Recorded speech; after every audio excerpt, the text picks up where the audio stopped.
ꯑꯍꯥꯟꯕꯃꯛꯇꯗ Coffee with Tom ꯃꯤꯡ ꯇꯥꯕꯤꯔꯤꯕ ꯄꯨꯝꯅꯃꯛꯄꯨ ꯇꯔꯥꯝꯅ ꯑꯣꯛꯆꯔꯤ. ꯉꯁꯤꯁꯨ ꯈꯨꯗꯣꯜ ꯇꯝꯖꯒꯦ ꯏꯔꯝꯗꯝ ꯑꯁꯤꯒꯤ ꯏꯁꯩꯒꯤ ꯂꯝꯗ ꯐꯣꯛ ꯁꯤꯡꯒꯔ ꯂꯟꯁꯅꯥ ꯊꯣꯛꯆꯣꯝ ꯈꯨꯗꯣꯜ ꯇꯝꯖꯒꯦ ꯄꯨꯟꯅ ꯃꯤꯌꯦꯡ ꯇꯥꯃꯤꯟꯅꯁꯤ.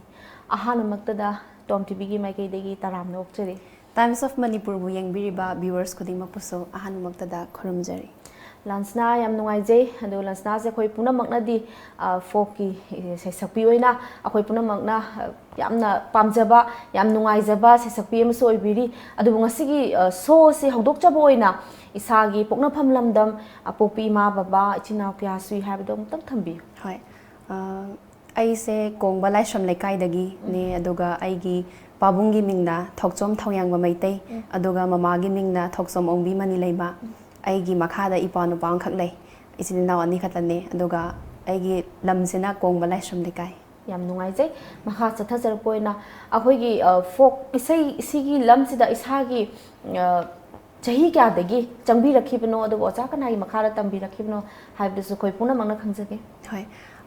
akhoigi pupu se aigi pabung pokpa ipu bokse thokchom pausa maitei haina pupu se maitei saigi ozane aduna pupuna institution ama khaksu lingkhat piye Anji Cultural Academy haina aduna mafam sida satra satri sing mayam lakpado aina dum angang oingi dagi chahi ahum mari khoidi miron se yamna leijadamina pupuna sum sena boy kai boy dumaina pambiraga satra mayam takpaduda aisu dum tan thaba kanda pupuna yausan hangibado adudagi dum ai isai sakpase tamba haugre haina dum laujare. Yam nungaijay adudi khoigi lansnagi oja guru se lansnagi hek pupu se ojadoini. Hoi ahamba aigi guru se khoi pupu ne. Yam nungaijay ado akhoigi ahamba mayamda sak takchagiba mayamna sak khangbikiba mafam se kadai de sakbigiba oibidoino karamba isai de oibidoino. Hoi aina ahanba punsigi ahanba oina perform tawjabase akhoi pupuna hojiki lingkhat piriba Anji Cultural Academy gi foundation day ade teachers day gumada dum tawe ado aina isai sakpa haurakibasidi All India Radio da isagi chahi mari makhai manga surakpa swaidagi ai perform tawba children program da Sunday khudingi ai program piba haujare. Piingai matamdagi adum isagi lamsida khongdabirapuduna hojik phawba lepa leitana chathabiri ado isagi sahi kya phawbadi isagi lamsida lebigi ke khambige aina dum leiringai di ai isai seda aigi dum kathokjarage aina khalle hayeng khoina akhoi ningol oibinina yumnak sagai di hongdabadi yaroi yumnak sagai honga matungda isai si khoigi support tawbirakta taragadi adom sei lepigi doira kamai tawbidoina sigi matangda aina isagi oiba wakhalon haijab tare ko aina karigumba yamna matik chabi haidi university gi oiro amagi oiro professor ga oidana isagi status amda leijaragadi aigi partner duna su oiro family na orsu thingba ngamaroi aduduna ai isase hanna matik chabi ama oige haina ai khanjai aduga yum panbagi lambiduna kona ai matik char kanda oina ai panjagi na khalle. Yam thagachari akoi lansnagi wakhalon asibu hainga letana thagat phongdokchari adumak akoi hona biduna mai papusu oibiyo aduga akoi tungi future da family na su husband na su support obi basu oisno haina thamjage makha sathasar poina hoi lansnana akoi ge India gi represent 2016 ABO hoi radio song festival saruk yaru base masi kamai tawraga changi bano kamai na khangi bano haibado kanai kuthang dagi adugi matang da samlapa khajitang thambi. Hoi aina angang oingai dagi All India Radio gi children program sida Sunday khudingi adum program piraga lae aduna 2015 swai sida khoigi All India Radio gi program executive nine bijaya yumlembam nine na smain tawdana khoi festival am tawdori aduna kano entry tawsalo isai thajalo kaina haraga nene na sumain tawdana akhoi da pau pibirak padagi entry tawraba matungda akhoi All India gi oina artist se 32 muk selection tawe adu lorakanda Kuala Lumpur da ani muk selection phange aiga Vince Costa haina Goa dagi gospel sakpa nupanga tawe aduga ibani si last di aina muk India represent tawbagi makeup ado phangjare. Haingai leitana khoi puna makna iramdam masigi ko India gi represent tawjaruragassu akhoi iramdam masigi icha moina ningol lama oina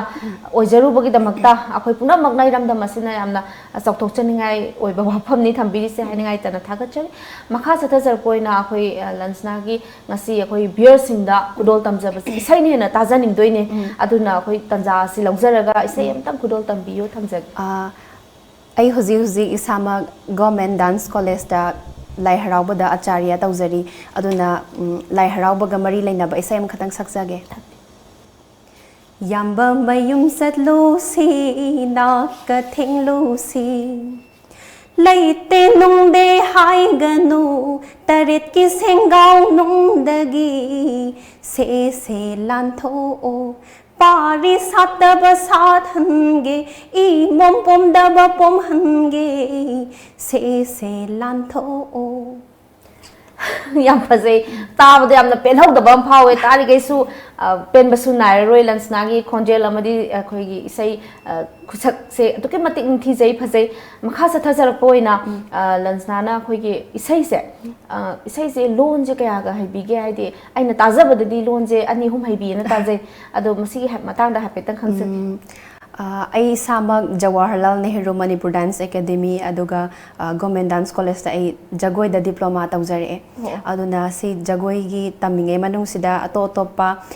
mau adagi di kabui tongan ma furup sing jagoi gumba adagi di isai gumba sim tamjai ado loina na ato topa oja sing da so ai yamna interest yam dai jai folk song se khoi gi Manipur gi kwa tongan ba khundari ba itilil naw sing gi haitare aduna ai dum chatla ga tamjai hai ka kom gi adagi kuki kabui sumaina dum tamjai yam tajaninge khoi beer sing na su ta matam na soi soi da gi taning ba phawrong gane aduna mate khajitang lon du gi hape tak thambi da kadi yam nungai jani ahambada kom game khatang sakjage laikhidraba oza Alexander na tambiramba isai ma khakne Arayum raye sang rayum raye kadi leta hai chang rayum raye hai ba maga aduna kari ge de ase kom ge de ba amaga so kom ge amaga so khudol tamjage raywange wai tai son na raywange amom zo mo raywange sisu kom gi ne folk song ho aduga cookie gi ama khaka tamjage hani jagoi da dum sakna bai sai ne ko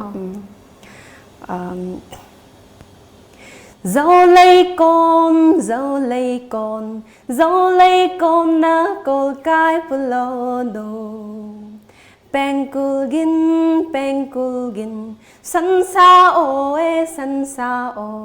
sansa go se megingi o yu te khang dau gol hai to te hai pam lau te hai to te hai pam lau te chalu salu aki matong se cooking am nungai hai ngai ta ke phase ado lansna khoina jagoi su hai birame na taja base hai ngai ta ge nungai do ahoi folk isai gi lamsa le biram da gadi lansna se kai le biram kari oi biram gani ai se karigumba folk singer se oiram da bata gadi ko ai se medical line gumba sang da ma nurse gumba goram da medical line se pam je ba haidi ahan sing seba tawbase yam pame ahan sing adagi sum ason ana seba tawbase adum yam pamje akhoi pupu ju hoje kidney dialysis tawine do yumgi kano tawraga haidi training chatlaga aina oina pupu gi seba je phangje yamna nungsi lansna gumba masu ma phangjabase pupu gi di ko ai degi sakthok chaningai ni adubu lansna khoi nurse oidraga su lansna na sakpa isai sibu tajaraga ahal mayam amna potha jari je masimak lansna na khaliba wakhan se ba tawjage khaliba wakhal je simak ni haina thamjage makha sathajar koina ngasi phawbada lansna na khoi gi isai khoi gi lam sida achievement phangbi gi ba award sing khajitang thambi hoi award oina natabida aina angang oingai da 2010 da aina scholarship am khak thajagi CCRT gi ne New Delhi gi Ministry of Culture Government of India gi makha da pibi ba 2010 da gi phangba tuna huji phau phange ꯆꯍꯤ 10 ꯐꯪꯖꯔꯛꯑꯦ ꯑꯗꯨ ꯍꯧꯖꯤꯛ ꯍꯟꯗꯛ close ꯇꯧꯁꯜꯂꯅꯤ ꯑꯗꯨꯒ ꯑꯩꯈꯣꯏꯒꯤ ꯃꯅꯤꯄꯨꯔꯗ ꯂꯩꯕ Manipur state ꯀꯂꯥ ꯑꯦꯀꯥꯗꯃꯤꯅ ꯄꯤꯕ ꯌꯪ ꯁ꯭ꯀꯣꯂꯔꯁꯤꯞꯇ ꯑꯩ ꯁ꯭ꯀꯣꯂꯔꯁꯤꯞ ꯍꯣꯜꯗꯔ ꯑꯃ ꯑꯣꯏꯅ ꯂꯩꯖꯔꯤ ꯁꯤꯁꯨ ꯆꯍꯤ ꯑꯃꯒꯤ ꯃꯇꯨꯡꯗ ꯂꯣꯏꯁꯜꯂꯅꯤ ꯑꯗꯨꯒ ꯁꯤꯅꯦ ꯍꯥꯏꯖꯒꯦ ꯌꯥꯝ ꯅꯨꯡꯉꯥꯏꯖꯩ ꯑꯩꯈꯣꯏ ꯂꯟꯁꯅꯥꯅꯀꯣ ꯉꯁꯤ ꯏꯁꯩꯒꯤ ꯂꯝꯁꯤꯗ ꯈꯣꯡꯗꯥꯄꯤꯔꯛꯄ ꯃꯇꯝꯗ ꯑꯩꯈꯣꯏꯅ ꯊꯦꯡꯅꯕꯤꯔꯛꯄꯗ ꯖꯔꯅꯤꯁꯤꯗ ꯑꯋꯥ ꯅꯨꯡꯉꯥꯏ ꯈꯖꯤꯛꯇꯪ ꯁꯦꯌꯔ ꯇꯧꯕꯤꯌꯨ ꯍꯣꯏ ꯅꯨꯡꯉꯥꯏꯕ ꯍꯥꯟꯅ ꯍꯥꯏꯖꯔꯒꯦ ꯏꯆꯦ ꯅꯨꯡꯉꯥꯏꯕ ꯍꯥꯏꯔꯒꯗꯤ ꯑꯩꯈꯣꯏꯅ ꯏꯁꯩꯁꯦ ꯁꯛꯄ ꯂꯣꯏꯔꯀꯥꯟꯗ ꯍꯥꯏꯗꯤ ꯑꯩꯈꯣꯏꯗ ꯁꯛꯆꯔꯨꯕꯗꯨꯒꯤ ꯃꯍꯩ ꯐꯪꯖꯕꯗꯣ ꯈꯨꯕꯥꯛꯀ ꯈꯨꯕꯤꯔꯛꯑꯒ ꯑꯗꯒꯤꯗꯤ ꯑꯩꯈꯣꯏꯅ ꯒ꯭ꯔꯤꯟ ꯔꯨꯝꯗꯒ ꯂꯩꯉꯩꯗ ꯂꯟꯁꯅꯥꯅ ꯉꯁꯥꯏ ꯁꯛꯄꯗꯨ ꯐꯖꯩ ꯑꯗꯒꯤ ꯖꯒꯣꯏ ꯁꯥꯕꯗꯨ ꯐꯖꯩ ꯀꯥꯏꯅꯒ ꯍꯥꯏꯕꯤꯔꯛꯄꯁꯦ ꯃꯣꯏꯒꯤ ꯋꯥꯍꯩ ꯑꯃꯈꯛꯇꯪꯅ ꯑꯩꯈꯣꯏ ꯋꯥꯔꯝꯕ ꯃꯌꯥꯝꯗꯣ ꯄꯦꯜꯂꯦ ꯑꯗꯨꯒ ꯅꯨꯡꯉꯥꯏꯇꯕ ꯊꯧꯗꯣꯛꯇꯤ ꯄ꯭ꯔꯣꯒ꯭ꯔꯥꯝ ꯆꯠꯄꯗ ꯑꯩ ꯀꯩꯅꯣꯗ ꯑꯉꯥꯡ ꯑꯣꯏꯔꯤꯉꯩꯗꯅꯦ ꯀꯛꯋꯥꯗ ꯑꯦꯛꯁꯤꯗꯦꯟ ꯑꯃꯈꯛ ꯇꯧꯔꯨꯔꯦ ꯑꯗꯨꯒꯤꯗꯨꯅ ꯈ꯭ꯋꯥꯏ ꯅꯨꯡꯉꯥꯏꯇꯕꯅꯦ ꯍꯥꯏꯖꯒꯦ ꯅꯨꯡꯉꯥꯏꯇꯕ ꯃꯤꯀꯨꯞ ꯑꯣꯏꯗꯣꯏꯅꯦꯕ ꯃꯥꯅꯦ ꯌꯥꯝ ꯆꯨꯝꯃꯤ ꯂꯟꯁꯅꯥ ꯑꯗꯨꯕꯨ ꯑꯩꯈꯣꯏ ꯃꯈꯥ ꯆꯠꯊꯖꯔꯛꯄ ꯋꯥꯍꯪ ꯑꯣꯏꯅꯀꯣ ꯂꯟꯁꯅꯥꯅ ꯑꯩꯈꯣꯏꯒꯤ ꯏꯁꯩꯒꯤ ꯂꯝꯁꯤꯗ ꯑꯩꯈꯣꯏꯅ ꯈ꯭ꯋꯥꯏꯗꯒꯤ ꯍꯦꯟꯅ ꯑꯩꯈꯣꯏ ꯉꯥꯎꯖꯈꯤꯕ ꯏꯟꯁꯄꯥꯌꯔ ꯑꯣꯏꯔꯒ ꯃꯥ ꯁꯨꯃꯥꯏꯅ ꯑꯣꯏꯒꯦ ꯀꯥꯏꯅ ꯈꯟꯈꯤꯕꯁꯦ ꯀꯅꯥꯕꯨ ꯑꯣꯏꯒꯦꯅ ꯈꯟꯕꯤꯒꯦ ꯍꯥꯏꯗꯤ ꯃꯥ ꯁꯨꯃꯥꯏꯅ ꯑꯩꯁꯨ ꯅꯣꯡꯃꯗꯤ ꯑꯣꯏꯒꯦ ꯀꯥꯏꯅ ꯈꯟꯖꯕ ꯄꯨꯝꯅꯃꯛꯀꯤ ꯋꯥꯈꯜꯅꯤ ꯂꯟꯁꯅꯥꯒꯤꯗꯤ ꯀꯅꯥ ꯑꯣꯏꯕꯤ ꯑꯩꯁꯦ ꯑꯩꯒꯤ ꯋꯥꯈꯜꯁꯦ ꯑꯉꯥꯎꯕ ꯍꯥꯏꯔꯗ꯭ꯔꯗꯤ ꯈꯪꯗꯦ ꯑꯩꯅ ꯑꯩꯈꯣꯏ ꯄꯨꯄꯨꯅ ꯏꯁꯩ ꯇꯝꯕꯤꯕ ꯃꯇꯝꯗ ꯑꯣꯏꯔꯣ ꯆꯣꯂꯣꯝ ꯈꯛꯇ ꯑꯣꯏꯔꯁꯨ ꯑꯩꯁꯦ ꯅꯨꯄꯥꯒ ꯑꯣꯏꯅꯤꯡꯉꯛꯄꯒ ꯌꯥꯎꯔꯛꯑꯦꯕ ꯃꯇꯥꯡꯗꯨꯗ ꯑꯩꯈꯣꯏ ꯄꯨꯄꯨꯁꯦ ꯌꯥꯝ ꯑꯣꯏꯅꯤꯡꯕꯗꯣ ꯐꯩꯖꯣꯝꯒ ꯁꯦꯠꯂꯒ ꯀꯩ ꯍꯥꯏꯅꯤ ꯈꯤꯇꯪ ꯃꯣꯏꯒꯤ ꯏꯁꯩ ꯁꯛꯄꯒꯤ ꯃꯇꯨꯡꯗ ꯃꯨꯚꯃꯦꯟꯒ ꯌꯥꯎꯔꯛꯄꯁꯦ ꯏꯁꯥꯗ ꯑꯗꯨꯛꯀꯤ ꯃꯇꯤꯛ ꯑꯗꯨ ꯑꯣꯏꯇꯥꯔꯁꯨ ꯑꯩ ꯅꯨꯄꯤ ꯑꯣꯏꯔꯒꯁꯨ ꯑꯗꯨꯝ ꯑꯩ ꯌꯥꯝ ꯄꯥꯝꯖꯔꯦ ꯑꯩꯈꯣꯏ ꯄꯨꯄꯨꯗ ꯑꯗꯨꯝ ꯀꯩꯅꯣ ꯇꯧꯔꯦ ꯑꯗꯨꯝ ꯉꯥꯎꯖꯕꯗꯣ ꯑꯣꯏꯖꯔꯦ ꯄꯨꯄꯨꯕꯨ ꯎꯖꯔꯒ ꯑꯩꯈꯣꯏ ꯉꯁꯤ ꯂꯟꯁꯅꯥꯒꯤ ꯋꯥꯈꯜ ꯄꯨꯝꯅꯃꯛ ꯊꯧꯅꯥꯁꯦ ꯄꯨꯝꯅꯃꯛ ꯄꯨꯄꯨꯗꯒꯤꯅꯦꯕ ꯑꯍꯥꯟꯕ ꯎꯖꯕꯅꯤꯅꯀꯣ ꯃꯥꯅꯦ ꯄꯨꯄꯨꯕꯨ ꯑꯩꯈꯣই ꯃꯥꯏꯀꯩꯗꯒꯤꯁꯨ ꯃꯇꯝ ꯁꯥꯡꯅ ꯑꯅꯥ ꯑꯌꯦꯛ ꯌꯥꯎꯗꯅ ꯀꯨꯏꯅ ꯂꯟꯁꯅꯥꯒꯤ ꯏꯁꯩꯁꯦ ꯇꯥꯕ ꯑꯣꯏꯁꯅꯨ ꯍꯥꯏꯅ ꯊꯝꯖꯒꯦ ꯌꯥꯝ ꯅꯨꯡꯉꯥꯏꯖꯩ ꯂꯟꯁꯅꯥ ꯑꯩꯈꯣꯏ ꯉꯥꯏꯍꯥꯛꯇꯪ ꯂꯟꯁꯅꯥꯗꯒꯤ ꯑꯌꯥꯕ ꯂꯧꯖꯔꯒ ꯕ꯭ꯔꯦꯛ ꯃꯆꯥ ꯑꯃꯇꯪ ꯂꯧꯃꯤꯟꯅꯁꯤ ꯚꯤꯌꯔꯁ ꯕ꯭ꯔꯦꯛ ꯃꯆꯥ ꯑꯃꯇꯪ ꯂꯧꯃꯤꯟꯅꯁꯤ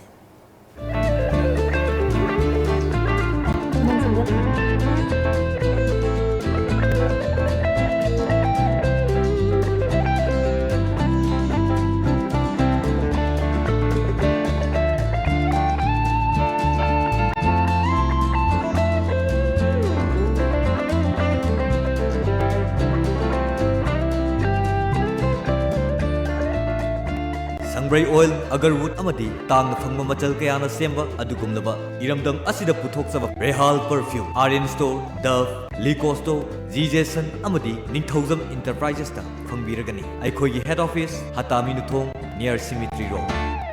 The Great Wedding Sale by Mobile Furniture.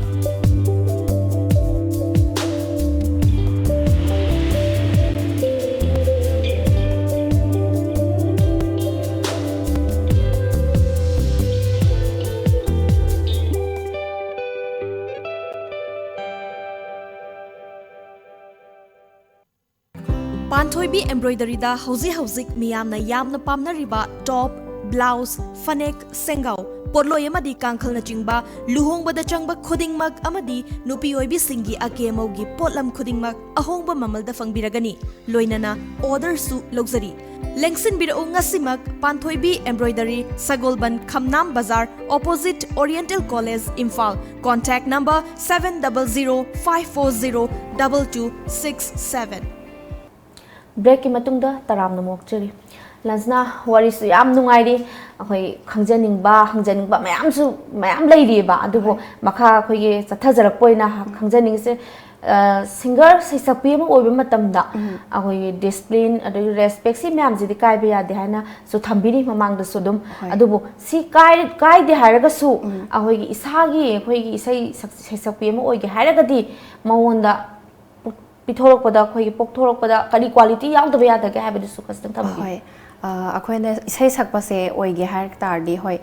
खनावसे यामना फबमक नत्रगसु दुम मयाइ ओइरबना यावरसुको हाइदि तालसे याम चाहनबम दरकार ओइ तालसे यामना मरु ओइ हाइजनिंगे आइना अदुगा इसागी सकनिंगबा तौनिंगबा इंटरेस्ट यामना मरुनेना हाइजगे इसै सकपी अमा ओइगे हाइतारदी मनुंगदगी हाइतारने इसैसे यामना सक्सनिंगबा मा पोहनबा ताय थवाइने याम खोइदाजबा मा अदुगा इसागी इनबोर्न हाइतारने खितंगसु ꯈꯣꯟꯖꯦꯜꯗꯅꯤ ꯈꯪꯗꯦ ꯇꯥꯟꯗꯅꯤ ꯈꯪꯗꯦ ꯑꯗꯨꯃꯥꯏꯅ ꯈꯤꯇꯪꯗꯤ ꯄꯤꯊꯣꯔꯛꯑꯒꯗꯤ ꯍꯦꯟꯅ ꯇꯝꯕꯗ ꯖꯔ ꯆꯠꯄꯗꯣ ꯑꯣꯏꯌꯦꯅ ꯍꯥꯏꯖꯅꯤꯡꯉꯤ ꯌꯥꯝ ꯆꯨꯝꯃꯦ ꯏꯁꯩ ꯄꯥꯝꯃꯤ ꯍꯥꯏꯔꯒꯁꯨ ꯍꯦꯛꯇ ꯄꯪꯂꯥꯏ ꯂꯥꯏꯅ ꯁꯛꯄ ꯌꯥꯕ ꯅꯠꯇꯦ ꯃꯥꯒꯤ ꯄꯤꯊꯣꯔꯛꯄ ꯑꯃ ꯌꯥꯎꯔꯝꯗ꯭ꯔꯒꯗꯤ ꯑꯩꯈꯣꯏ ꯐꯅ ꯍꯥꯏꯗꯤ ꯍꯥꯏꯔꯤꯕꯁꯤꯡꯁꯦ ꯉꯥꯛꯑꯒꯁꯨ ꯏꯝꯕꯣꯔ ꯀ꯭ꯋꯥꯂꯤꯇꯤꯁꯤ ꯌꯥꯎꯗ꯭ꯔꯗꯤ ꯌꯥꯔꯣꯏ ꯍꯥꯏꯕꯤꯔꯤꯅꯦꯕ ꯌꯥꯝ ꯅꯨꯡꯉꯥꯏꯖꯩ ꯑꯗꯣ ꯂꯟꯁꯅꯥ ꯑꯩꯈꯣꯏ ꯉꯁꯤ ꯐꯥꯎꯕꯗ ꯂꯟꯁꯅꯥꯅ ꯏꯁꯩꯁꯤꯗ ꯈ꯭ꯋꯥꯏꯗꯒꯤ ꯁꯛꯆꯔꯛꯈꯤꯕ ꯏꯁꯩꯁꯤꯡꯁꯦ ꯁꯤꯗꯩꯁꯤꯗ ꯁ꯭ꯇꯦꯖ ꯁꯛꯈꯤꯕ ꯃꯇꯝꯗ ꯌꯥꯝ ꯅꯨꯡꯉꯥꯏꯕ ꯏꯁꯩꯁꯦ ꯀꯔꯝꯕ ꯑꯣꯏꯕꯤꯒꯦ ꯍꯥꯏꯗꯤ ꯚꯥꯕꯣꯛꯅ ꯌꯥꯝꯅ ꯑꯦꯄ꯭ꯔꯤꯁꯤꯌꯦꯠ ꯇꯧꯕꯤꯔꯛꯈꯤꯕ ꯏꯁꯩꯁꯦ ꯀꯔꯝꯕ ꯑꯣꯏꯕꯤꯒꯦ ꯑꯗꯨꯁꯨ ꯈꯖꯤꯛꯇ ꯈꯨꯗꯣꯜ ꯇꯝꯕꯤꯌꯨ ꯍꯣꯏ ꯑꯩꯅ ꯌꯥꯝꯅ ꯅꯨꯡꯉꯥꯏꯅ ꯁꯛꯆꯕ ꯏꯁꯩꯁꯦ ꯂꯥꯏ ꯍꯔꯥꯎꯕꯒꯤ ꯏꯁꯩ ꯑꯃꯈꯛ ꯂꯩꯖꯩꯌꯦ ꯑꯗꯨꯝ ꯈꯨꯗꯣꯜ ꯇꯝꯖꯒꯦ ꯇꯝꯕꯤꯌꯨ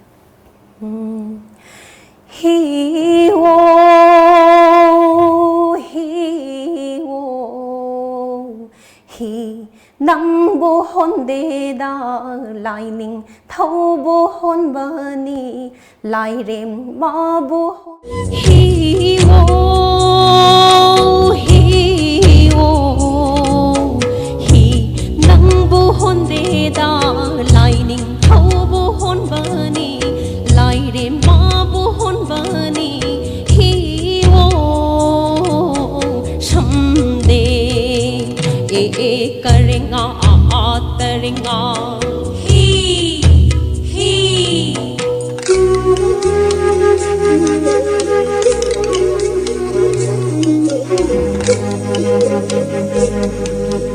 lai pa khun zau lai sau ba ning thau pun si nung sang ba sa hong a hong na na ba hon bani da o hon bani da hi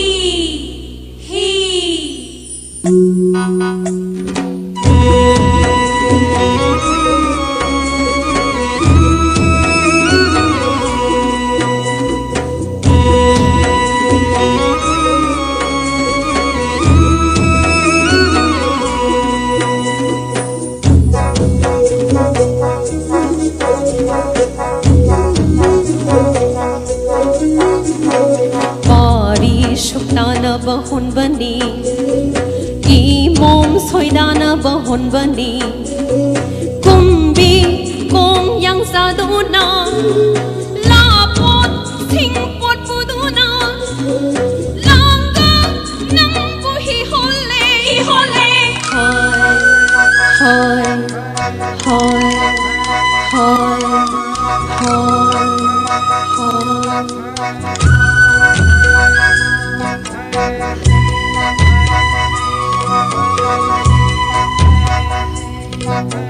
so the kum lang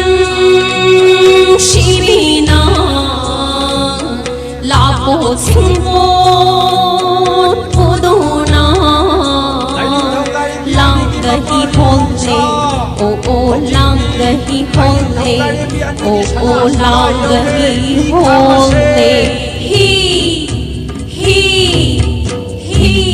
si isai se aina sakjare haidi msi lai harau bagi manungda amaiba singna sakpa isai ne aduraga so aina stage ta puthorpa yana bagi mongda pulap isai mek tu pulap sudraga so aina music hapsalaga minute ahum khatangi semjabane si sakpa matamda yamna appreciation yamna phange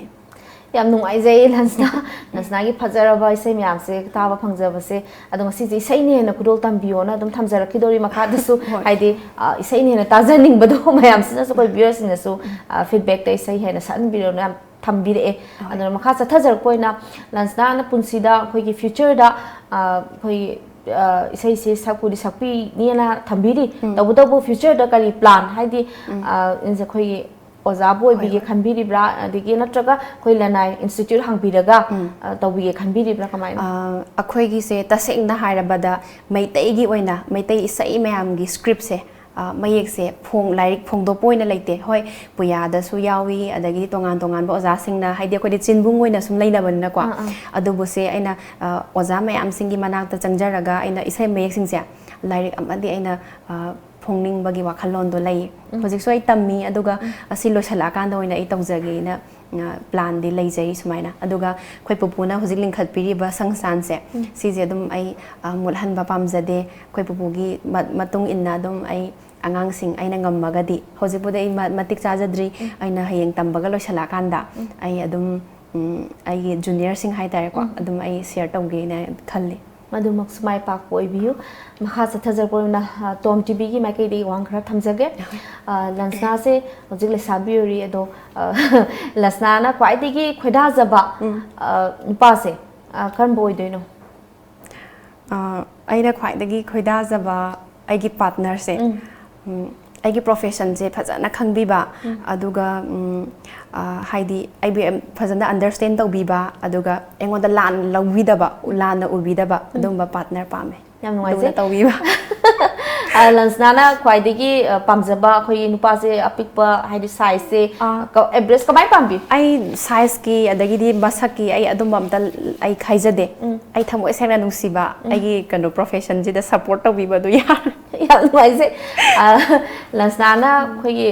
ꯍꯥꯏꯗꯤ Manipur film ꯏꯟꯗꯁꯇ꯭ꯔꯤꯁꯤꯗ ꯍꯧꯖꯤꯛ ꯍꯧꯖꯤꯛꯁꯨ ꯑꯗꯨꯝ ꯊꯥꯏꯅꯗꯒꯤ ꯍꯧꯖꯤꯛ ꯐꯥꯎꯕꯗ ꯂꯩꯕꯤꯔꯤꯕ ꯍꯦꯔꯣꯁꯦ ꯁꯤꯁꯤꯡꯒꯤ ꯃꯔꯛꯇꯒꯤ ꯂꯟꯁꯅꯥꯗ date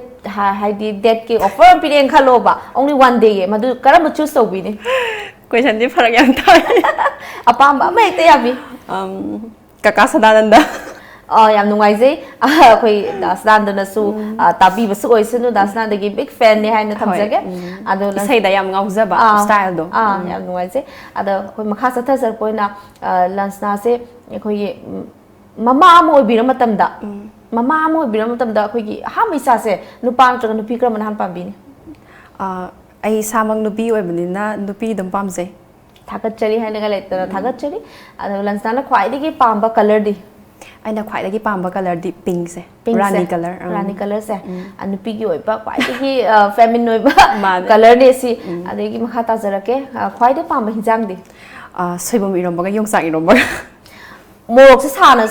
ꯆꯥꯔꯨꯔꯒꯗꯤ ꯏꯁꯩ ꯁꯛꯄꯗꯗꯤ ꯈꯤꯇꯪ ꯕꯦꯔꯥ ꯍꯥꯏꯗꯤ ꯃꯣꯔꯣꯛ ꯁꯥꯕ ꯆꯥꯕ ꯌꯥꯕ ꯌꯥꯗꯕ ꯀꯥꯏꯅ ꯆꯤꯟꯖꯥꯛꯁꯦ ꯂꯩꯕꯤꯕꯗꯣ ꯁꯣꯏꯕꯨꯝꯒ ꯃꯣꯔꯣꯛ ꯍꯦꯟꯅ ꯄꯥꯝꯕꯤꯔꯤꯔꯣ ꯑꯗꯣ ꯃꯣꯔꯣꯛꯅ ꯍꯦꯟꯅ ꯄꯥꯝꯖꯩꯗꯤ ꯁꯣꯏꯕꯨꯝ ꯏꯔꯣꯝꯕꯁꯦ ꯌꯥꯝ ꯄꯥꯝꯃꯦ ꯑꯗ ꯏꯁꯩ ꯁꯛꯄꯗ ꯀꯥꯏꯗꯕ꯭ꯔꯣ ꯑꯗꯣ ꯏꯁꯩ ꯂꯩꯔꯕ ꯃꯅꯨꯡꯗꯗꯤ ꯆꯥꯗꯦ ꯑꯗꯩ ꯍꯋꯥꯏꯖꯥꯔ ꯁꯣꯏꯕꯨꯝ ꯁꯨꯝꯕꯁꯦ ꯈꯔ ꯕꯦꯔꯥ ꯂꯩꯀꯥꯟ ꯇꯥꯖꯩ ꯁꯤꯖꯟ ꯅꯠꯇꯕꯗ ꯆꯥꯖꯩ ꯌꯥꯝ ꯅꯨꯡꯉꯥꯏꯖꯩ ꯑꯗꯣ ꯂꯟꯁꯅꯥ ꯑꯩꯈꯣꯏ ꯈ꯭ꯋꯥꯏꯗꯒꯤ ꯍꯦꯟꯅ ꯃꯒꯨꯟ ꯂꯩꯕ ꯄꯣꯠꯁꯛꯁꯦ ꯐꯖꯕ ꯍꯥꯏꯕꯁꯦ ꯀꯔꯤꯅꯤ ꯍꯥꯏꯅ ꯈꯟꯕꯤꯒꯦ ꯈ꯭ꯋꯥꯏꯗꯒꯤ ꯃꯒꯨꯟ ꯂꯩꯕ ꯐꯖꯕꯅꯦꯅ ꯍꯥꯏꯁꯦ ꯑꯩꯒꯤ ꯊꯃꯣꯏꯁꯦ ꯌꯥꯝ ꯐꯖꯔꯗꯤꯅꯦ ꯈꯨꯗꯤꯡꯃꯛ ꯐꯖꯔꯅꯤ ꯑꯩꯒꯤ ꯊꯃꯣꯏꯁꯦ ꯌꯥꯝ ꯊꯤꯔꯗꯤ ꯃꯤ ꯈꯨꯗꯤꯡꯃꯛ ꯂꯣꯏ ꯊꯤꯔꯅꯤ ꯑꯗꯨꯅ ꯊꯃꯣꯏꯁꯦ ꯌꯥꯝ ꯗꯔꯀꯥꯔ ꯇꯥꯏ ꯊꯃꯣꯏꯁꯦ ꯍꯥꯟꯅ ꯃꯁꯛ ꯈꯪꯕꯀꯣ ꯊꯃꯣꯏꯁꯦ ꯍꯥꯟꯅ ꯐꯖꯍꯟꯕ ꯗꯔꯀꯥꯔ ꯂꯩ ꯍꯥꯏꯕꯤꯔꯤꯅꯦꯕ ꯌꯥꯝ ꯅꯨꯡꯉꯥꯏꯖꯩ ꯑꯗꯣ ꯂꯟꯁꯅꯥ ꯑꯩꯈꯣꯏꯒꯤ ꯏꯁꯥꯒꯤ ꯆꯍꯤ ꯀꯌꯥꯗꯗꯤ ꯌꯨꯝ ꯄꯥꯟꯕꯤꯒꯦ ꯈꯟꯕꯤꯒꯦ ꯆꯍꯤꯁꯦ ꯑꯩ ꯃꯇꯤꯛ ꯆꯥꯔꯀꯥꯟꯗ 27 28 ꯁꯥꯏꯅ ꯌꯥꯝ ꯊꯦꯡꯅꯁꯨ ꯄꯥꯅꯤꯡꯗꯦ ꯌꯥꯝ ꯊꯦꯡꯅꯁꯨ ꯄꯥꯅꯤꯡꯗꯦ ꯑꯩꯈꯣꯏ ꯄꯥꯕꯨꯡ ꯍꯣꯏ ꯍꯧꯖꯤꯛ ꯍꯟꯅꯨꯔꯦꯕ ꯑꯗꯨꯅ ꯑꯩ ꯁꯨꯝ ꯑꯩꯈꯣꯏꯗ ꯄ꯭ꯔꯣꯕ꯭ꯂꯦꯝ ꯂꯩꯖꯕꯗꯣ ꯑꯗꯨꯅ ꯅꯨꯡꯉꯥꯏꯇꯦ ꯌꯥम ꯊꯦꯡꯅ ꯄꯥꯟꯕꯗꯣ माने हम चुम्मे याम नुंगाइजै लंसना अखोय वारी वताई सानादना अखोयगी मयाम अमा लंसनादगिसु अखोयना खंजनिंबा मयाम अमा खंबा फंगजै मखा चथजरपोइना लंसना अखोय इंखलक्लिबा अदगी हुजि हुजि इंखलक्लिबा फोक सिंगर हाइजबा तारे मखोयदा करी हाइबिनिंबा एडवाइस मेसेज करी पिबिनिंबा लेबि हाइदि इसाइसे थवाई यावना चंगबीगे हारगा तारदी अखोयना ओजा गुरु से याम फजना मसक खंगबा ताई अदुगा अखोयदी भक्ति अखोयगी ओजा से फजना खुरमजदना फजना नियम चुमना तमगदबनी अदुगा पुकनिंग से सोनथरकपा यादे अखोयदी मयामगी दमकता सेवा तौबनिना पुकनिंग से सोनथरकपा सुदुम यावरे मरक मरकता अदुना अदु सोनथाबा यादे निंहनदना दम होटनाबियो माइ सोयदना पाकनी हाइसगे याम नुंगाइजे मखा सथजर पोइना लंसना अखोय इसै अमतंग खुदो थंबियो हाइसगे इसै अमतंग इसै से हंदकती अखोय लुहोंगमदगा सकनाबा इसै ओइन तमगे सतलोने लांगलेन इबेम मा ngasi korau numita imana thaujal pirage nungai yai phana paluroko satlone langlen ibema याम नुंगाइजै लंसना अखोय लंसनागी ngasi isai sakpiriba punamak kase अखोय पुनमकना पुनिंगजे अदुके मतिक हुजै अदुके मतिक निंथीजै याम नुंगाइजै मखा तानसो अदुमक इसै से अखोय मयांबु ताबा फंगनबियोना लंसनादसु थमजगे मखा ताजरपोइना लंसना ngasi फावबदा अखोयना फोक सिंगर अमा ओइजनाको अखोयगी ꯆꯠꯄ ꯃꯇꯝꯁꯤꯗ ꯍꯣꯏ ꯖꯔꯅꯤꯁꯤꯗ ꯈ꯭ꯋꯥꯏꯗꯒꯤ ꯑꯩꯈꯣꯏꯒꯤ ꯋꯥꯍꯩ ꯑꯃꯈꯛ ꯍꯥꯏꯗꯤ ꯑꯣꯗꯤꯌꯟꯁꯇꯒꯤ ꯚꯥꯕꯣꯛꯇꯒꯤ ꯋꯥꯍꯩ ꯑꯃꯈꯛ ꯈ꯭ꯋꯥꯏꯗꯒꯤ ꯅꯨꯡꯉꯥꯏꯖꯗꯕ ꯋꯥꯍꯩꯁꯦ ꯀꯔꯝꯕ ꯑꯣꯏꯕꯤꯈꯤꯒꯦ? ꯈ꯭ꯋꯥꯏꯗꯒꯤ ꯅꯨꯡꯉꯥꯏꯇꯕꯁꯦ ꯅꯪꯗꯤ ꯍꯥꯏꯗꯤ ꯀꯩꯅꯣ ꯇꯧꯔꯕꯅꯤꯅ ꯖꯒꯣꯏ ꯏꯁꯩ ꯇꯧꯔꯕꯅꯤꯅ ꯇꯦꯟꯗ ꯇꯦꯟꯁꯤꯜꯂꯅꯤ ꯀꯥꯏꯅ ꯍꯥꯏꯔꯛꯄꯒ ꯌꯥꯎꯈꯤꯕ ꯃꯦꯇ꯭ꯔꯤꯛ ꯊꯥꯔꯝꯗꯥꯏ ꯁ꯭ꯋꯥꯏꯁꯤꯗ ꯑꯁ ꯊꯃꯣꯏꯁꯦ ꯑꯗꯨꯝ ꯍꯥꯏꯗꯤ ꯅꯨꯡꯉꯥꯏꯇꯕꯗꯣ ꯌꯥꯝꯅ ꯍꯥꯏꯗꯤ ꯑꯩꯈꯣꯏꯁꯨ ꯀꯥꯏꯗꯅꯕꯗꯤ ꯍꯣꯠꯅꯔꯦ ꯍꯣꯏ ꯌꯥꯝꯅ ꯀꯥ ꯍꯦꯟꯅ ꯍꯦꯛꯇ ꯂꯥꯏꯔꯤꯛꯇꯨꯗ ꯐꯣꯀꯁ ꯇꯧꯗꯅ ꯇꯧꯕꯗꯤ ꯉꯝꯖꯗ꯭ꯔꯦ ꯑꯩꯈꯣꯏꯁꯨ ꯁꯦꯕꯥ ꯇꯧꯕꯅꯤꯅ ꯑꯗꯨ ꯇꯥꯔꯁꯨ ꯏꯁꯥꯒꯤ ꯁꯣꯏꯗꯅꯕꯃꯛꯇꯤ ꯍꯣꯠꯅꯖꯔꯤꯅꯦꯕ ꯑꯗꯨꯗ ꯃꯈꯣꯏꯅ ꯑꯗꯨꯃꯥꯏꯅ ꯍꯥꯏꯕꯗꯣ ꯏꯟꯀꯔꯦꯖ ꯇꯧꯕꯤꯒꯗꯕꯩ ꯃꯍꯨꯠꯇ ꯑꯗꯨꯃꯥꯏꯅ ꯗꯤꯁꯀꯔꯦꯖ ꯑꯣꯏꯅ ꯇꯧꯕꯤꯕꯗꯣ ꯌꯥꯝꯅ ꯅꯨꯡꯉꯥꯏꯇꯦ ꯃꯥꯅꯦ ꯍꯥꯏꯗꯤ ꯗꯣꯛꯇꯔ ꯏꯟꯖꯤꯅꯤꯌꯥꯔ ꯈꯛꯅ ꯑꯗꯨ ꯈꯛꯅ ꯑꯩꯈꯣꯏꯒꯤ ꯄ꯭ꯔꯣꯐꯦꯁꯟ ꯑꯃꯅꯦ ꯑꯩꯈꯣꯏꯁꯨ ꯃꯥꯅꯦ ꯑꯗꯨꯅꯦ ꯂꯧꯕ ꯌꯥꯗꯦ ꯍꯥꯏꯗꯤ ꯐꯣꯛꯀꯤ ꯏꯁꯩ ꯇꯝꯕꯤꯁꯨ ꯃꯁꯤꯁꯨ ꯑꯩꯈꯣꯏꯒꯤ ꯊꯥꯛ ꯁ꯭ꯇꯦꯞ ꯅꯥꯏꯅ ꯀ꯭ꯂꯥꯁ ꯅꯥꯏꯅ ꯇꯝꯃꯛꯏꯅꯦ ꯃꯁꯤꯁꯨ ꯏꯖꯨꯀꯦꯁꯟ ꯃꯈꯜ ꯑꯃꯅꯤ ꯑꯗꯨꯅ ꯏꯁꯥꯒꯤ ꯑꯄꯥꯝꯕꯗ ꯆꯠꯆꯕꯅꯤ ꯁꯤꯕꯨꯁꯨ ꯑꯩꯈꯣꯏꯅ ꯌꯥꯝ ꯊꯥꯛ ꯋꯥꯡꯅꯁꯨ ꯂꯧꯖꯩ ꯑꯗꯣ ꯑꯩꯈꯣꯏ ꯂꯟꯁꯅꯥꯅ ꯉꯁꯤ ꯑꯗꯨꯝꯕ ꯃꯌꯥꯝꯗꯨꯗꯒꯤ ꯅꯥꯊꯩꯔꯒ ꯑꯩ ꯉꯁꯤ ꯄꯨꯝꯅꯃꯛ ꯇꯥꯗꯅ ꯏꯁꯥꯒꯤ ꯐꯣꯀꯁꯇꯨꯗ ꯂꯝꯕꯤꯗꯨꯗ ꯑꯗꯨꯝ ꯈꯣꯡ ꯊꯥꯡꯖꯟꯕꯤꯔꯛꯄꯒꯤꯗꯃꯛꯇ ꯉꯁꯤ ꯃꯥꯏ ꯄꯥꯛꯄꯁꯨ ꯑꯣꯏꯕꯤꯔꯤ ꯑꯩꯈꯣꯏ ꯄꯨꯝꯅꯃꯛꯁꯨ ꯇꯥꯕ ꯐꯪꯍꯟꯕꯤꯕꯒꯤꯗꯃꯛꯇ ꯍꯥꯏꯅꯤꯡꯉꯥꯏꯇꯅ ꯊꯥꯒꯠꯆꯔꯤ ꯉꯁꯤꯒꯤ ꯁꯃꯥꯖꯁꯤꯗꯀꯣ ꯑꯩꯈꯣꯏꯒꯤ ꯏꯟꯈꯠꯂꯛꯂꯤꯕ ꯑꯉꯥꯡꯁꯤꯡꯁꯤꯅ ꯃꯇꯝꯗꯨꯗ ꯑꯩꯈꯣꯏꯒꯤ ꯍꯥꯏꯗꯤ ꯐꯣꯛ ꯁꯤꯡꯒꯔꯒꯤ ꯃꯇꯝ ꯍꯧꯖꯤꯛ ꯍꯧꯖꯤꯛ ꯆꯠꯅꯔꯤꯕꯁꯦ ꯁꯤꯁꯤꯒ ꯃꯇꯝ ꯑꯃꯗꯒ ꯈꯤꯇꯪ ꯈꯦꯠꯅꯕꯁꯦ ꯑꯩꯅ ꯎꯖꯩ ꯍꯧꯖꯤꯛꯅ ꯈꯤꯇꯪ ꯍꯦꯟꯕ꯭ꯔꯥ ꯃꯃꯥꯡꯅ ꯀꯃꯥꯏꯅ ꯇꯧꯔ ꯃꯁꯤ ꯈꯦꯠꯅꯕ ꯂꯥꯛꯏꯕꯁꯦ ꯑꯍꯣꯡꯕꯁꯦ ꯀꯃꯥꯏꯅ ꯀꯗꯥꯏꯗꯒꯤ ꯑꯣꯏꯔꯛꯏꯕꯅꯣ? ꯍꯣꯏ ꯃꯔꯛ ꯑꯃꯗꯤ ꯍꯥꯏꯇꯥꯔꯦꯀꯣ ꯑꯩꯈꯣꯏꯒꯤ ꯐꯣꯛ ꯁꯣꯡ ꯑꯗꯒꯤꯗꯤ ꯁꯝꯅ ꯍꯥꯏꯔꯕꯗ ꯏꯁꯩ ꯁꯛꯄꯤꯒꯁꯦ ꯃꯥꯗꯤ ꯂꯨꯍꯣꯡꯕ ꯏꯁꯩ ꯁꯛꯄꯅꯤꯍꯦ ꯁꯨꯃꯥꯏꯅ ꯑꯃꯈꯛ ꯂꯩꯅꯔꯝꯃꯤ ꯑꯗꯨꯕꯨ ꯍꯧꯖꯤꯛꯇꯤ ꯑꯩꯈꯣꯏ ꯃꯅꯤꯄꯨꯔꯁꯤꯗꯁꯨ ꯃꯅꯤꯄꯨꯔ ꯌꯨꯅꯤꯚꯔꯁꯤꯇꯤ ꯑꯣꯐ ꯀꯜꯆꯔ ꯍꯥꯏꯗꯅ ꯑꯩꯈꯣꯏꯒꯤ ꯌꯨꯅꯤꯚꯔꯁꯤꯇꯤ ꯑꯃꯁꯨ ꯂꯤꯡꯈꯠꯄꯤꯔꯦ ꯑꯗꯨꯅ ꯁꯤꯒꯤ ꯁ꯭ꯀꯣꯞꯁꯤꯁꯨ ꯌꯥꯝꯅ ꯆꯥꯎꯋꯦꯅ ꯍꯥꯏꯖꯒꯦ ꯑꯗꯨꯅ ꯍꯧꯖꯤꯛꯇꯤ ꯄꯦꯔꯦꯟꯁꯁꯤꯡꯁꯤꯁꯨ ꯁꯤꯒꯤ ꯑꯥꯏꯗꯤꯌꯥꯁꯦ ꯂꯩꯔꯛꯄꯅꯤꯅ ꯑꯩꯈꯣꯏꯗꯤ ꯏꯁꯩ ꯖꯒꯣꯏꯁꯤꯗ ꯑꯗꯨꯝ ꯇꯝꯍꯟꯅꯤꯡꯕꯒꯤ ꯂꯥꯏꯟꯁꯦ ꯋꯥꯈꯟꯁꯦ ꯑꯗꯨꯝ ꯄꯣꯛꯂꯛꯑꯦ ꯍꯣꯏ ꯊꯥꯏꯅꯗꯤ ꯇꯝꯍꯟꯖꯔꯒꯁꯨ entertainment ꯒꯤ ꯑꯣꯏꯅ ꯁꯨꯝ ꯂꯩꯖꯔꯒꯁꯨ ꯍꯧꯖꯤꯛꯇꯤ ꯑꯣꯖꯥꯃꯛꯇ ꯑꯣꯏꯔꯣ ꯁ꯭ꯀꯨꯜ ꯈꯨꯗꯤꯡꯒꯤ ꯑꯗꯨꯝ ꯒꯚꯔꯟꯃꯦꯟꯠ ꯁ꯭ꯀꯨꯜ ꯈꯨꯗꯤꯡꯒꯤ ꯑꯦꯛꯁꯇ꯭ꯔꯥ ꯀꯔꯤꯀꯨꯂꯔ ꯑꯦꯛꯇꯤꯚꯤꯇꯤꯁꯇꯁꯨ ꯍꯥꯏꯔꯁꯨ ꯊꯥꯡꯕꯨ ꯍꯥꯏꯔꯁꯨ ꯍꯧꯖꯤꯛ ꯍꯥꯞꯄ ꯍꯧꯔꯦ ꯑꯗꯨꯅ ꯁ꯭ꯀꯣꯞꯁꯦ ꯌꯥꯝ ꯆꯥꯎꯔꯛꯄꯅꯤꯅ ꯊꯋꯥꯏ ꯌꯥꯎꯕꯁꯦ ꯍꯧꯖꯤꯛꯇꯤ ꯌꯥꯝ ꯍꯦꯜꯂꯦ ꯑꯁꯨꯃꯥꯏꯅ ꯍꯥꯏꯖꯅꯤꯡꯉꯦ ꯃꯁꯤꯒꯤ ꯃꯌꯥꯝ ꯈꯦꯠꯅꯕꯁꯤ ꯂꯥꯛꯑꯒ ꯆꯥꯎꯈꯠꯂꯛꯑꯦ ꯁꯨꯝ ꯍꯧꯖꯤꯛꯇꯤ ꯑꯗꯣ ꯂꯟꯁꯅꯥꯅ ꯑꯩꯈꯣꯏꯒꯤ ꯏꯁꯩ ꯁꯛꯄ ꯇꯝꯕ ꯍꯧꯒꯠꯄꯤꯔꯛꯄ ꯃꯇꯝꯁꯦ ꯁꯤꯗꯗꯤ ꯑꯩꯈꯣꯏꯒꯤ ꯏꯃꯥ ꯕꯕꯥꯅꯗꯤ ꯑꯗꯨꯝ ꯌꯥꯕꯤꯔꯛꯈꯤꯕ꯭ꯔꯥ ꯃꯈꯣꯏꯅꯗꯤ? ꯍꯣꯏ ꯋꯥꯔꯤ ꯑꯃꯈꯛ ꯂꯩꯌꯦ ꯑꯩꯁꯦ ꯄꯣꯛꯄꯒꯤ ꯁꯣꯁꯇꯤ ꯇꯧꯕꯁꯦ ꯁꯣꯁꯇꯤ ꯇꯧꯕꯁꯤꯒꯤ ꯑꯌꯨꯛꯁꯤꯗ ꯑꯩꯈꯣꯏ ꯄꯥꯕꯨꯡꯅ ꯁꯨꯃꯥꯏꯅ ꯍꯥꯏꯌꯦ ꯑꯩꯈꯣꯏ ꯃꯃꯥ ꯄꯣꯛꯄ ꯕꯨꯕꯣꯛꯁꯤda ꯏꯃꯥ ꯅꯁꯨ ꯅꯨꯄꯤꯁꯦ ꯑꯩ ꯂꯥꯏꯔꯤꯛ ꯇꯧꯍꯟꯗ꯭ꯔꯤꯉꯩꯗ ꯖꯒꯣꯏ ꯏꯁꯩꯗ ꯍꯥꯟꯅ ꯈꯣꯡꯗꯥꯍꯟꯒꯦꯀꯣꯅ ꯑꯩꯈꯣꯏ ꯕꯨꯕꯣꯛꯇ ꯍꯥꯏꯌꯦ ꯑꯗꯨꯅ ꯑꯩꯈꯣꯏ ꯄꯥꯕꯨꯡꯒ ꯑꯩꯈꯣꯏ ꯃꯥꯒꯁꯤꯅ ꯌꯥꯝꯅ ꯄꯥꯝꯖꯕ ꯑꯩꯈꯣꯏ ꯃꯃꯥꯁꯦ ꯀꯩꯝꯇ ꯍꯩꯇꯦ ꯖꯒꯣꯏ ꯏꯁꯩꯗꯤ ꯌꯥꯝ ꯄꯥꯝꯖꯕ ꯑꯩ ꯀꯦꯕꯤꯕꯐꯥꯎ ꯍꯩꯇꯦ ꯑꯗꯨꯅ ꯃꯥꯅꯗ ꯌꯥꯝꯅ ꯍꯔꯥꯎꯖꯕꯗꯣ ꯑꯗꯨ ꯏꯃꯥꯒ ꯕꯕꯥꯒꯗꯤ ꯄꯨꯂꯞ ꯁꯞꯄꯣꯔꯠꯅꯦ ꯑꯩꯉꯣꯟꯗ ꯇꯧꯔꯤꯁꯦ ꯃꯥꯅꯦ ꯑꯩꯈꯣꯏꯅ ꯐꯅ ꯄꯥꯝꯖꯩ ꯉꯥꯎꯖꯩ ꯆꯣꯡꯖꯔꯒꯁꯨ ꯑꯩꯒꯤ ꯁꯞꯄꯣꯔꯠ ꯌꯥꯎꯗꯗꯤ ꯏꯃꯥ ꯕꯕꯥꯅ ꯁꯞꯄꯣꯔꯠ ꯄꯤꯕꯤꯔꯝꯗ꯭ꯔꯒꯗꯤ ꯍꯣꯏ ꯉꯁꯤ ꯃꯌꯥꯝꯅ ꯂꯟꯁꯅꯥꯅ ꯈꯪꯕꯤꯔꯝꯃꯤꯁꯦ ꯈꯪꯕꯤꯔꯝꯃꯣꯏꯗꯣꯏꯅꯤ ꯏꯃꯥ ꯕꯕꯥꯒꯤ ꯌꯥꯝ ꯆꯥꯎꯔꯕ ꯀ꯭ꯔꯦꯗꯤꯠꯅꯦ ꯍꯥꯏꯅꯁꯨ ꯊꯝꯖꯒꯦ ꯑꯗꯨꯅ ꯑꯩꯈꯣꯏ ꯌꯥꯝ ꯅꯨꯡꯉꯥꯏꯖꯩ ꯑꯩꯈꯣꯏꯒꯤ ꯃꯇꯝꯁꯤ ꯌꯥꯝꯅ ꯑꯇꯦꯟꯕ ꯃꯇꯝ ꯑꯣꯏꯕꯅ ꯂꯟꯁꯅꯥꯗꯒꯤ ꯈꯪꯅꯤꯡꯕ ꯍꯪꯖꯅꯤꯡꯕ ꯋꯥꯍꯪꯗꯤ ꯃꯌꯥꯝ ꯑꯗꯨꯝ ꯆꯤꯊꯔ ꯂꯩꯖꯍꯧꯔꯤꯕ ꯑꯗꯣ ꯑꯩꯈꯣꯏ ꯑꯔꯣꯏꯕ ꯑꯣꯏꯅ ꯍꯪꯖꯒꯦ ꯑꯩꯈꯣꯏ ꯇꯣꯝ ꯇꯤꯚꯤ ꯃꯅꯤꯄꯨꯔꯒꯤ ꯐꯥꯔꯁ ꯄ꯭ꯔꯥꯏꯚꯦꯠ ꯁꯦꯇꯦꯂꯥꯏꯠ ꯆꯦꯅꯦꯜꯅꯦꯕ ꯑꯩꯈꯣꯏ ꯇꯥꯇꯥ ꯁ꯭ꯀꯥꯏꯗ ꯍꯧꯖꯤꯛ ꯍꯧꯖꯤꯛ 1973 42 ꯀꯟꯇ꯭ꯔꯤ ꯍꯧꯖꯤꯛ ꯍꯧꯖꯤꯛ ꯌꯦꯡꯕ ꯐꯪꯕꯤꯔꯤ ꯃꯁꯤꯒꯤ ꯃꯇꯥꯡꯗ ꯏꯔꯝꯗꯝ ꯑꯁꯤꯒꯤ ꯃꯤꯑꯣꯏ ꯑꯃ ꯑꯣꯏꯅ ꯀꯔꯤ ꯐꯥꯎꯕꯤ? ꯍꯣꯏ ꯁꯨꯃꯥꯏꯅ ꯃꯅꯤꯄꯨꯔꯒꯤ ꯑꯣꯏꯅ ꯁꯦꯇꯦꯂꯥꯏꯠ ꯆꯦꯅꯦꯜꯒ ꯍꯥꯡꯕꯤꯔꯛꯄꯁꯦ ꯂꯣꯟꯆ ꯇꯧꯕꯤꯔꯛꯄꯁꯦ ꯌꯥꯝꯅ ꯄꯨꯛꯅꯤꯡꯗ ꯍꯔꯥꯎꯕ ꯄꯣꯛꯑꯦ ꯉꯁꯤꯃꯛꯁꯨ ꯑꯩꯈꯣꯏ ꯁꯨꯃꯥꯏꯅ ꯇꯧꯗꯅ ꯀꯣꯐꯤ ꯋꯤꯠ ꯇꯣꯝꯒ ꯍꯥꯏꯔꯒ ꯁꯨꯃꯥꯏꯅ ꯏꯟꯇꯔꯚ꯭ꯌꯨ ꯇꯧꯕꯤꯗꯅ ꯑꯩꯈꯣꯏꯒꯤꯁꯨ ꯄ꯭ꯂꯦꯠꯐꯣꯝ ꯑꯃꯈꯛ ꯄꯤꯕꯤꯕꯁꯦ ꯑꯗꯨꯛꯀꯤ ꯃꯇꯤꯛ ꯆꯥꯎꯊꯣꯛꯆꯕ ꯑꯗꯩ ꯑꯩꯈꯣꯏꯗꯁꯨ ꯀꯥꯟꯅꯕ ꯑꯃ ꯄꯤꯔꯤꯅꯦ ꯑꯗꯨꯅ ꯁꯨꯝꯕꯁꯦ ꯆꯦꯅꯦꯜꯁꯦ ꯌꯥꯝꯅ ꯍꯥꯏꯅꯤꯡꯉꯥꯏ ꯂꯩꯇꯅ ꯊꯥꯒꯠꯆꯩ ꯊꯥꯒꯠꯆꯔꯤ ꯂꯟꯁꯅꯥ ꯑꯔꯣꯏꯕ ꯑꯣꯏꯅ ꯑꯩꯈꯣꯏꯒꯤ ꯚ꯭ꯌꯨꯌꯔꯁꯤꯡꯗ ꯑꯔꯣꯏꯕ ꯈꯨꯗꯣꯜ ꯑꯣꯏꯅ ꯇꯝꯖꯒꯦ ꯏꯁꯩ ꯇꯦꯟꯇꯛꯅ ꯃꯇꯦꯛ ꯑꯃꯇꯪꯒ ꯊꯝꯕꯤꯌꯨ. ꯍꯣꯏ ꯃꯊꯪ ꯑꯁꯤꯗꯤ ꯑꯩ ꯃꯩꯇꯩ ꯏꯁꯩꯗꯒꯤ ꯑꯗꯨꯝ ꯁꯛꯆꯔꯣꯔꯥ ꯑꯀꯕꯨꯏꯗ ꯑꯣꯏꯅ ꯁꯛꯆꯔꯣꯔꯥ? ꯑꯩꯈꯣꯏ ꯐꯣꯛꯀꯤ ꯑꯣꯏꯅ ꯁꯛꯄꯤꯌꯨ. ꯐꯣꯛꯁꯦ ꯑꯩꯈꯣꯏ ꯇꯥꯕꯗ ꯌꯥꯝ ꯅꯨꯡꯉꯥꯏꯖꯩꯕ. ꯍꯣꯏ ꯐꯣꯛꯀꯤ ꯑꯣꯏꯅ ꯁꯛꯆꯔꯒꯦ. ꯅꯣꯡꯄꯣꯛ ꯃꯥꯂꯪ ꯍꯨꯝꯃꯣꯏꯕ ꯅꯪꯅ ꯑꯩꯕꯨ ꯄꯥꯝꯂꯒ ꯁꯟꯗꯪꯒꯤ ꯂꯥꯕ ꯇꯔꯦꯠꯀ ꯄꯨꯈꯝ ꯁꯦꯟꯖꯥ ꯇꯔꯦꯠꯀ aibu popi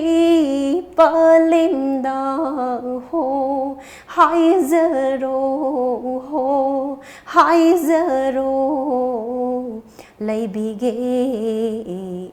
da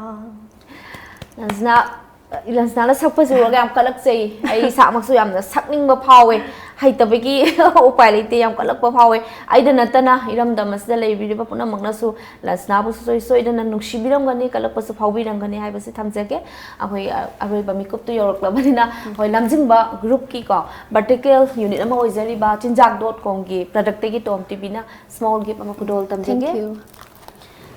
yam nungai sei lansna hoi se khoi akaknaba matamnina hoi tanja asi ayaba lawjaraga kainanabagi yathang lawjage beers ngasigi oinadi punamakta ki kainanaba yathang lawjage hayeng amuk anauba guest puduna lakjage numitu phawbadi pumpham du phawbadi akoi punna ngaiminasi amka suhana kainanaba yathang lawjare